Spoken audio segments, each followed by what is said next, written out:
Property बाजार में निवेश की सटीक सलाह के साथ पेश है आपका पसंदीदा शो प्रॉपर्टी इंडिया। हमारे रियल एस्टेट एक्सपर्ट्स के साथ जानिए कहां आपके बजट में मिल रही है सही प्रॉपर्टी और कहां पर निवेश आपका पैसा कर देगा दुगना। आपके सवालों के जवाबों और रियल एस्टेट की हर बड़ी खबर के साथ मौजूद हैं हम। नमस्कार, मैं हूं अंजलि इस्वाल। अगर आपको और ज्यादा जानकारी चाहिए तो आप हमारी वेबसाइट ndtv.com/property पर जा सकते हैं। फिलहाल एक नजर डाल लेते हैं कि आज क्या क्या है खास। दिल्ली की 3 में से 2 नगर निगमों का बुरा हाल, सालाना 1,500 करोड़ रुपए का घाटा। दिल्ली सरकार ने आगाह किया कि 3 हफ्ते में हालात सुधारने का रास्ता सुझाएं वरना होगी कार्रवाई। रिहायश निवेश के लिए शहर के कौन से इलाके हैं सबसे बेहतर, पाइए अपने सवालों के जवाब। और नीमराना के उभरते हुए बाजार का लेंगे जायजा।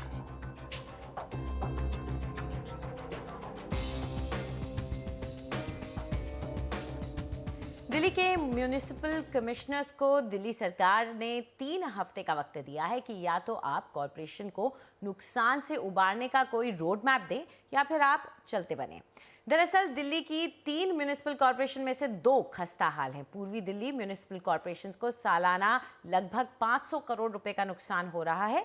फंड की तंगी की वजह से कॉरपोरेशन ने अपने स्टाफ को पिछले महीने से तनख्वाह नहीं दी है और न ही रिटायर्ड कर्मचारियों को पेंशन। 2012 में दिल्ली म्यूनिसिपल कॉरपोरेशन के विभाजन के बाद से ही पूर्वी दिल्ली की कॉरपोरेशन का बुरा हाल है। साल का खर्चा करीब 1200 करोड़ रुपए है, लेकिन कमाई महज 700 से 750 करोड़। नॉर्थ म्यूनिसिपल कॉरपोरेशन का भी हाल कुछ खास अच्छा नहीं है। इस कॉरपोरेशन की सालाना कमाई 1400 करोड़ की है और खर्च है करीब 2100 से 2200 करोड़ का, यानी कि लगभग 1000 करोड़ का अंतर है। नतीजतन 25,000 से भी ज्यादा कर्मचारियों के लिए परेशानी। कॉरपोरेशन के लिए 40% कर्मचारियों की फरवरी की तनख्वाह देना मुश्किल हो गया है। इन सब से कुछ बेहतर है साउथ म्यूनिसिपल कॉरपोरेशन। इसका दावा है कि इसके पास साल 2015-16 के लिए सरप्लस बजट है। इस कॉरपोरेशन की कमाई है 3,948 करोड़ और खर्चा है 3,900 करोड़ रुपए। तो इस पूरे मुद्दे पर चर्चा के लिए हमारे साथ मौजूद हैं उमेश सहगल, जो कि फॉर्मर चीफ सेक्रेटरी हैं दिल्ली सरकार के, और सौरभ भारद्वाज, जो कि मेंबर हैं आम आदमी पार्टी के। आप दोनों का स्वागत है। तो सौरभ, शुरुआत आपसे ही करते हैं। क्या दिल्ली सरकार जैसे ही सत्ता में आई है तो क्या ये इतना कड़ा रुख जो हम देख रहे हैं निगम की तरफ, वो इसलिए तो नहीं कि बीजेपी की सत्ता है वहाँ पे? नहीं, इसका दूसरा कारण ये है, बड़ा कारण ये है कि दिल्ली के लोग जो जितने परेशान हैं, जिन परेशानियों से वो रोज़मर्रा जूझते हैं, अगर आप रैंडमली भी इंटरव्यू लें और लोगों से कहें भाई आप अपनी 10 परेशानियां बता दें, मैं आपको दावा कर रहा हूँ 10 में से 8 परेशानियां दिल्ली नगर निगम से डायरेक्टली संबंधित होंगी। अब दिल्ली सरकार के पास 2 रास्ते हैं। या तो दिल्ली सरकार बार बार ये कहे कि भाई ये हमारी जिम्मेवारी नहीं है, ये निगम की जिम्मेवारी है, इनसे आप खुद निपटें। और दूसरा तरीका ये है कि हम इसमें भी कहीं ना कहीं अपनी जवाबदेही ढूंढें, अपनी जिम्मेदारी ढूंढें और दिल्ली नगर निगम को ये आगाह करें कि भाई आपकी काम करने का तरीका जो है वो बहुत बेकार है। आपका जो परसेप्शन है दिल्ली वालों में ये है कि ना तो आप काम करते हैं, आप बहुत ज़्यादा भ्रष्ट हैं, आपके अफसर काम के वक्त नज़र नहीं आते, मगर कोई आदमी अगर मकान बनाने के लिए ईंटें भी मंगवाए तो आपका अफसर रातों रात पहुँच के उसके हाथ में थमा देता है, साहब मेरा तो 1 लाख रुपए लगेगा 1 लेंटर का। तो ये सारा जो परसेप्शन है, मुझे लगता है कि ये हमें किसी न किसी तरीके से टैकल करना पड़ेगा। दूसरी बात ये कि अगर ग्रेटर कैलाश के लोग अपनी एक गली से परेशान हैं कि भाई ये एमसीडी सुनती नहीं है, तो मुझे नहीं लगता कि केंद्र सरकार में हमारे प्रधानमंत्री जी हों या राजनाथ सिंह जी हों, उन तक ये बात जानी चाहिए। नीचे के लेवल पे, दिल्ली सरकार के लेवल पे हमारे हाथ में कुछ होना चाहिए, कुछ कंट्रोल होना चाहिए कि हम इन समस्याओं से दिल्ली के लोगों को बाहर निकालें। जी उमेश जी, आप क्या मानते हैं कि यहाँ पर मसला है कि पैसा नहीं है? अब पैसा नहीं है तो काम कैसे करेगा निगम?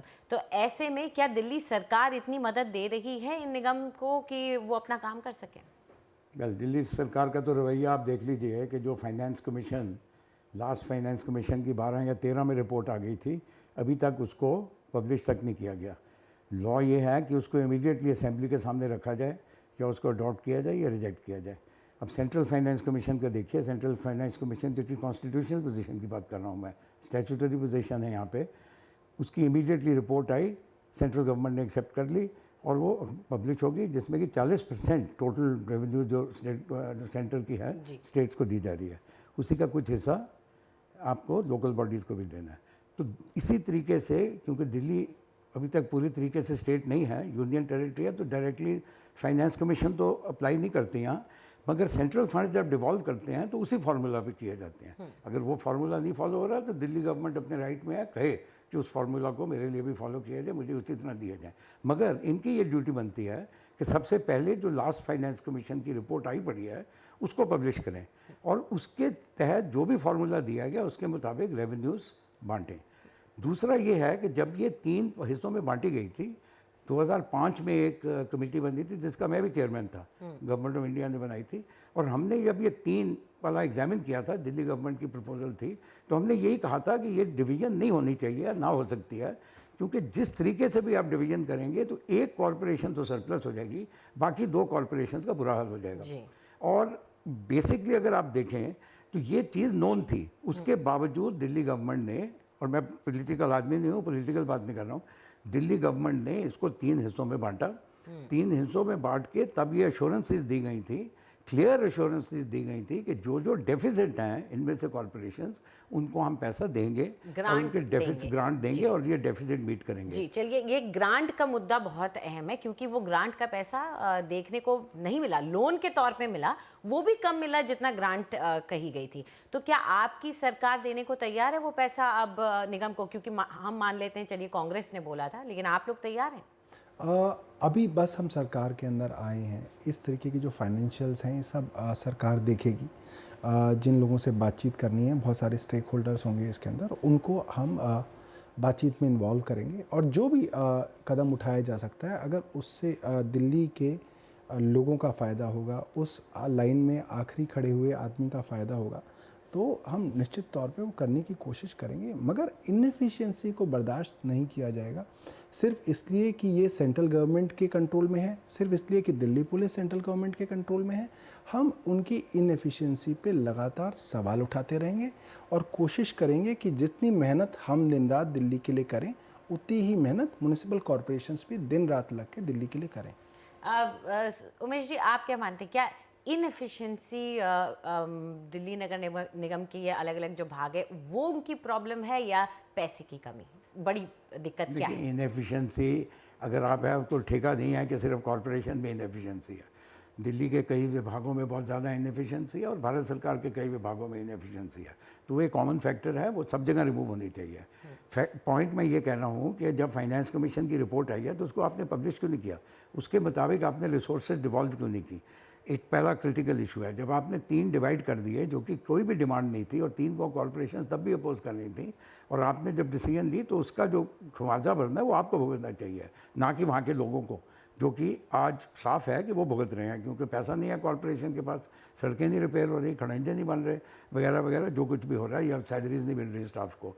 पॉइंट ये है कि दिल्ली प्रशासन को सारा कंट्रोल दिया हुआ है भारत सरकार ने, जो म्यूनिसिपल कॉरपोरेशन एक्ट है ज़रूर पार्लियामेंट ने पास किया हुआ है, मगर 1-2 इश्यूज़ को छोड़ के, यानी सुपरसेशन ऑफ द कॉरपोरेशन को छोड़ के और कमिश्नर्स की अपॉइंटमेंट को छोड़ के, बाकी सारे मामलों में दिल्ली प्रशासन को, दिल्ली गवर्नमेंट को पावर्स डेलीगेटेड हैं, और उन पावर्स में काफ़ी सारी पावर्स हैं जिसमें ये अगर चाहते हैं तो उनके ऊपर कंट्रोल एक्सरसाइज करके एफिशिएंसी इंप्रूव कर सकते हैं। एक तो सबसे बड़ी चीज़ ये है कि उनके बजट्स जो हैं बैलेंस्ड हों, और बजट वो ठीक तरह बनाएं।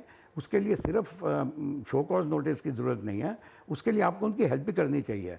अब आपका देखिए कि हाउस टैक्स कैसे बढ़ सकता है, आपने उसका फिक्स्ड एरिया रेट बना दिया, उसका हर साल जो इन्फ्लेशन होती है उससे हाउस टैक्स तो बढ़ता नहीं, खर्चे उनके ज़रूर बढ़ जाते हैं, डीए वगैरह आ जाते हैं, तो कैसे इसको मीट करेंगे? वो भी दिल्ली गवर्नमेंट के डिसीजन थी। सौरभ, यहाँ एक बहुत इम्पॉर्टेंट बात आ जाती है कि एक ये रवैया कि आप ये कर दीजिए, आप वो कर दीजिए, नहीं करेंगे तो हम आप पे डंडा मारेंगे। क्या सिर्फ यही एक तरीका है काम कराने का?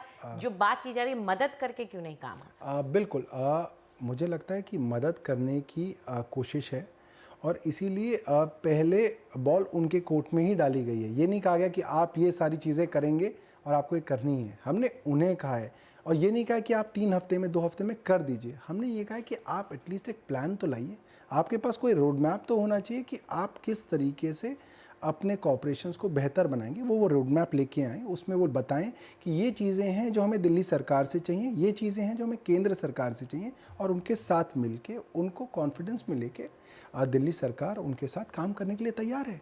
जी। और इसमें एक बड़ा मुद्दा सौरभ ये भी आ जाता है कि दिल्ली सरकार को पैसे जो है अब वो देने ही होंगे। तो क्या आप मानते हैं कि दिल्ली सरकार इस स्थिति में है कि वो अपनी तरफ से पैसे दे सके या निगम को? देखिए, कोई भी सरकार या कोई भी आदमी जो टैक्स देता है, या सरकार किसी कॉरपोरेशन को या केंद्र सरकार दिल्ली सरकार को जो पैसे देती है, वो सब चीज़ें इस चीज़ पे निर्भर करती हैं कि कितना कॉन्फिडेंस बिल्ड होता है एक दूसरे के अंदर, कितना ट्रस्ट है एक दूसरे के अंदर, और कितनी ऐसा लगता है कि ये लोग इस पैसे का सदुपयोग करेंगे। और शायद यही कारण है कि इनको कहा गया है कि आप एक रोड मैप लेके आइए, आप एक प्लान लेके आइए, और अगर उस प्लान के अंदर दम होगा तो अब सिर्फ पैसे की बात नहीं, हर तरीके से दिल्ली सरकार कोशिश करेगी कि इनकी मदद की जाए। जी। तो चलिए, रोड मैप मांगा है। आशा करते हैं कि जो म्युनिसिपल कमिश्नर्स हैं, 3 म्युनिसिपल कमिश्नर हैं, वो किसी तरह का रोड मैप ला पाते हैं। हालांकि हमने जो इतने साल से 2012 से नहीं होते हुए देखा, वो कैसे होता है अब अचानक से, और ये हज़ार 500 करोड़ रुपए का अंतर किस तरह से पड़ता है, ये देखने लायक होगा। फिलहाल आप दोनों का बहुत बहुत शुक्रिया इस चर्चा में हिस्सा बनने के लिए। फिलहाल वक्त है एक छोटे से ब्रेक का, लेकिन उसके बाद प्रॉपर्टी खरीदने और बेचने की आपकी सारी उलझनें हम सुलझाएंगे, देंगे आपके सवालों के जवाब।